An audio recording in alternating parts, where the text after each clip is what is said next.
of that field named Boaz. Boaz തന്റെ ഭൃത്യനോട് ചോദിക്കുന്നു, and there is a question that Boaz asked his servant, യുവതി ആരാകുന്നു? who is this young maid?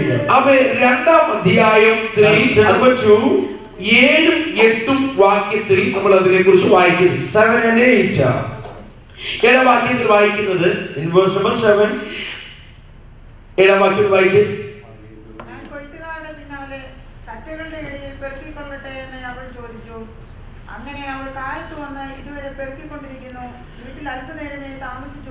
അവൾ കാലത്ത് വന്നു ഇതുവരെ പെറുക്കിക്കൊണ്ടിരിക്കുന്നു. she came in the morning, has still been gathering. വീട്ടിൽ അല്പസമയമേ പാർത്തുള്ളൂ. She has been sitting in the house only for a little while. വയലിൽ ഏറെ സമയവും she spent more time in the field. വീട്ടിൽ അല്പസമയമേ അവൾ നിന്നുള്ളൂ. And only little time in the house. ദൈവമക്കളെ, ഇന്ന് പകൽക്കാലം നമ്മുടെ അവസ്ഥ എപ്രകാരമായിരിക്കുന്നത് ചിന്തിച്ചു നോക്കുക. How is our situation this morning? ലോകമാകുന്ന വയലിലെ അധ്വാനമല്ല ഇവിടുത്തെ ഞാൻ പറയാൻ പോകുന്ന വിഷയം. What I want to say is not the work you do in this world. പലർക്കും ഈ ലോകമാകുന്ന വയലിൽ അധ്വാനം കൂടുതലും. For many of us, we want to work and labor more in this world. വീട്ടിൽ താമസിക്കുവാൻ അല്പമേ സമയമുള്ളൂ. We have find only little time to stay in the home. എന്നാൽ ദൈവം ഇതിനെ ഓർത്തുകൊള്ളണം, നിത്യ വീട്ടിൽ എത്തിച്ചേരുവോളം, until we get to the eternal home. ദൈവവചനമാകുന്ന വയലിൽ അവൻ വേല ചെയ്യുവാൻ നാം നമ്മെ തന്നെ സമർപ്പിച്ചേ മതിയാകത്തുള്ളൂ. In the field of the gospel, praise God, this morning. ദൈവ സന്നിധിയിൽ സമയം ചെലവഴിക്കുവാൻ നാം താല്പര്യം പ്രകടിപ്പിക്കണം. We should be willing to spend time in the presence of God. ഈ ലോകത്തിന്റെ വയലിൽ അധ്വാനിക്കുന്നതിലും നല്ലത് ദൈവവചനമാകുന്ന വയലിൽ അധ്വാനിക്കുന്നതാണ് നല്ലത്. It is greater blessing for you to work in the field of the word of God rather than in the world. ഇവൻ വീട്ടിൽ അല്പസമയമേ താമസിച്ചുള്ളൂ. Spend only little time in our house. രാവിലെ തുടങ്ങി പെറുക്കാൻ തുടങ്ങിയതാ.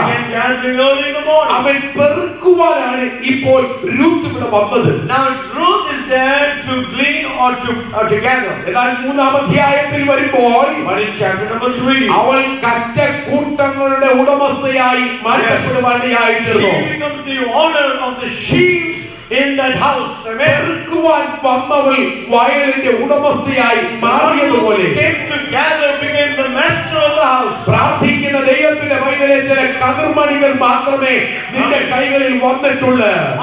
You might be picking a few grains, a few weeds, few flowers. അവൻ ദൈവസഭയാകുന്ന വയലിൽ അധ്വാനിക്കുന്ന ദൈവവൈതലേ, but when you work in the church, the living God, the church of the living God, ചില പ്രതീക്ഷയുടെ കതിർമണികൾ മാത്രമേ നിന്റെ കയ്യിൽ കിട്ടിയിട്ടുള്ളൂ. you might be just gleaning a few of the fallen harvest. എന്നാൽ ദൈവാത്മാവ് പറയുന്നു, ഒരു ഹാർവസ്റ്റ് ഫെസ്റ്റിവൽ തന്നെ ദൈവം നിനക്ക് ഒരുക്കാൻ പോകുകയാണ്. God is saying God wants to prepare a festival of harvest for you.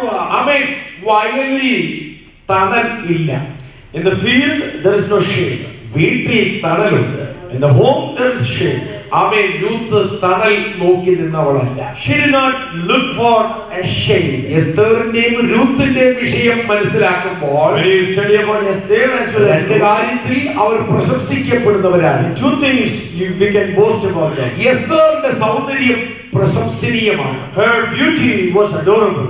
രൂത്തിന്റെ സ്വഭാവം പ്രശംസനീയമാണ്. but Ruth's character, ഒന്ന് സൗന്ദര്യത്തിൽ അറിയപ്പെടുന്നു.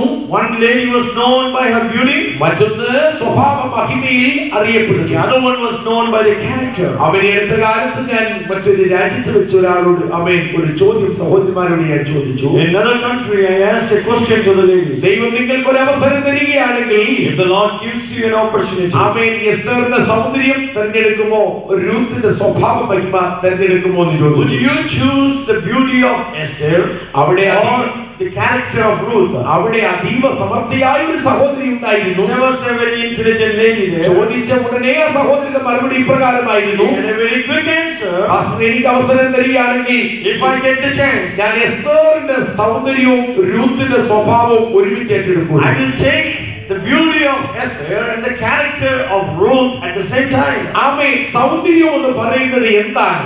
What is beauty?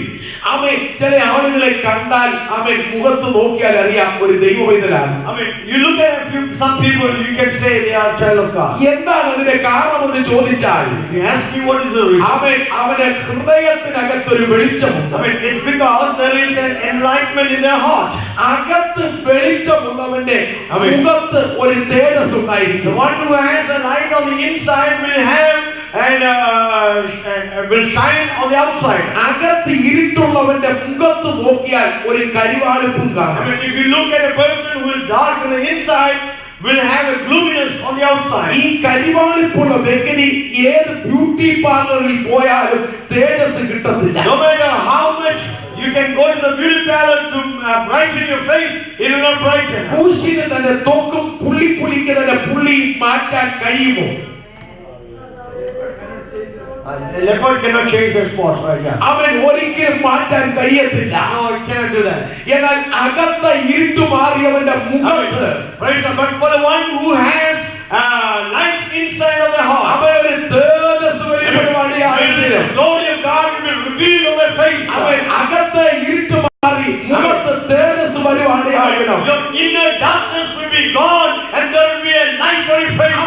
രൂത്തിന്റെ മുഖം കറുത്താണ് ഇരിക്കുന്നതെങ്കിലും, Even if Ruth's face is dark, അവന്റെ ഹൃദയം അവൻ തേജസ്സിനാൽ നിറയപ്പെട്ടതായിരുന്നു. her heart was filled with the glory of God. രൂത്തിനോട് ചോദിക്കാം, രൂത്തേ, നിന്റെ മുഖത്ത് ഈ കറുപ്പ് എന്തെന്ന് ചോദിച്ചാൽ, Yes, Ruth, why is there darkness on your face?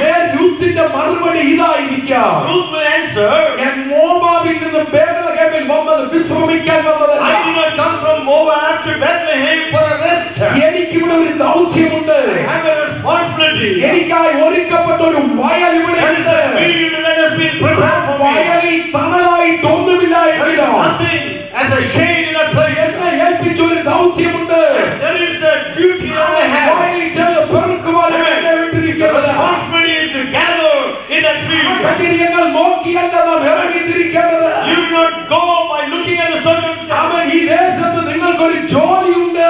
Land, there's a work for you in this land. വേലയ്ക്കായി ഒരു ഉത്തരവാദിത്തമുണ്ട്. You have a responsibility for the work of the Lord. ഇറങ്ങിത്തിരിക്കാൻ തയ്യാറാണെങ്കിൽ, If you are willing to go out, അവരെ താമസിച്ചാൽ, if the Lord tarries, അവൻ ഈ സഭയുടെ സ്ഥിതി ദൈവം മാറ്റാൻ പോകുന്നു. God can change the situation of the church. ശൂന്യമായ കസേരകൾ ഇവിടെ കാണുകയില്ല. Every empty chair will be filled.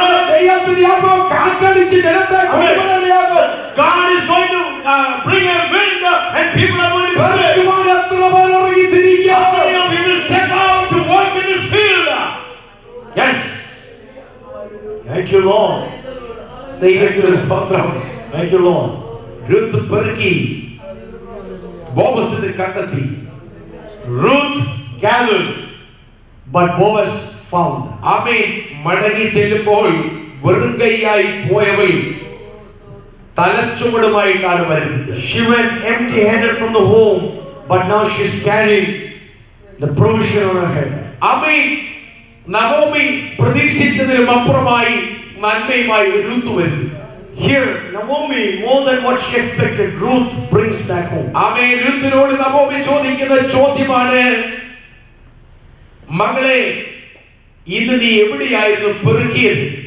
And the answer, the question that Naomi asked Ruth is, where did you gather? നീ എവിടെയായിരുന്നു ഇന്ന് വേല ചെയ്തത്? Where did you work today? ആമേൻ. വേല ചെയ്ത വിവരം രൂത്ത് നവോമിയോട് പറയും. I mean, Ruth is going to answer that to Naomi. ആമേൻ. നമുക്ക് സംഭവങ്ങൾ അറിയാം. We know the incidents. ആമേൻ. ഈ രൂത്ത് പിന്നത്തേതിൽ ഏത് വയലിൽ പെറുക്കുവാൻ പോയോ, I mean, in which field she went to gather or glean now? ആ വയലിന്റെ ഉടമസ്ഥനായ ബോവസിന്റെ ഭാര്യയായി മാറ്റപ്പെടുവാനിടയായി. She became the wife of that master. ആമേൻ. വയലിന്റെ ഉടമസ്ഥന്റെ ഭാര്യയായി മാറ്റപ്പെട്ട രൂത്തിലൂടെ, I mean, through Ruth, who became the bride of Boaz, ആമേൻ, ഒരു കുട്ടിയുടെ ജനനത്തോടു കൂടിയാണ് ഈ പുസ്തകം അവസാനിക്കുന്നത്. ends with the birth of a child. Amen. Ruth പ്രസവിച്ച കുട്ടി Obed. Obed was born to Ruth. ആമേൻ. യഹൂദനായ ഒരു പുരുഷനിലൂടെ ജാതിയായ പെൺകുട്ടിയിൽ ജനിച്ച കുട്ടിയാണ് Obed. A Gentile through a